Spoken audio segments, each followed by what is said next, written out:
দীর্ঘদিনের ময়লার ফ্যানগুলি পরিষ্কার করানো হচ্ছে। এই প্রতিটি ফ্যানে এরকম বালি এবং ময়লা আবর্জনা স্তূপ পরিণত হয়েছে, যেখানের মধ্যে ফ্যানগুলি চলার সময় কিন্তু ময়লাগুলি অনেক রোগীদের চোখে পড়ে। দিদি উপস্থিতি থেকে কিন্তু এই ফ্যানগুলি পরিষ্কারের উদ্যোগ নিচ্ছে।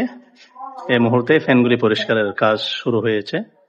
আমরা চাই উপজেলা স্বাস্থ্য কমপ্লেক্সের যে সেবা, প্রতিটি সেবার ন্যায্য অধিকার সেগুলি যাতে প্রতিটি রোগী পায়, এটাই প্রত্যাশা। দিদিকেও ধন্যবাদ জানাচ্ছি। দিদি, ফ্যানগুলি পরিষ্কার করতে আসছেন, কেমন লাগছে? নিজ দায়িত্বেই করতে হয় কাজগুলো। কেমন লাগে কাজগুলি করতে?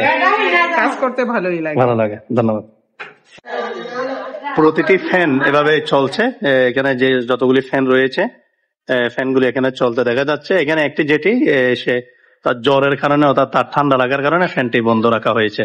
তবে এখানে স্বাভাবিক যে রোগীর একটা চাপ রয়েছে, 31 শয্যা বিশিষ্ট হাসপাতালে অর্থাৎ 31টি সিট থাকলেও আজকে প্রায় 35 জন রোগী রয়েছে বলে এমনটাই বোর্ডে লেখা আছে। তবে ফ্যানগুলি স্বাভাবিকভাবে চলার কারণে আমাদের খুব ভালো লাগছে। দর্শক, আমরা এখানে বাথরুম সহ অনেক কিছু আমরা দেখলাম, মোটামুটি অনেক উন্নত এবং পরিষ্কার পরিচ্ছন্ন রেখেছে। এবং এখানে প্রতিনিয়ত যারা ডাক্তার রয়েছে তারাও কিন্তু পরিদর্শন করছে এবং যতটুকু পারছে রোগীদের সেবা মান ঠিক রেখে তারা সেবা প্রদান করছে।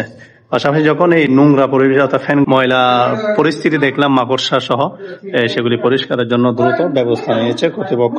সেটার জন্য আমরা কর্তৃপক্ষকে অনেক অনেক ধন্যবাদ জানাচ্ছি।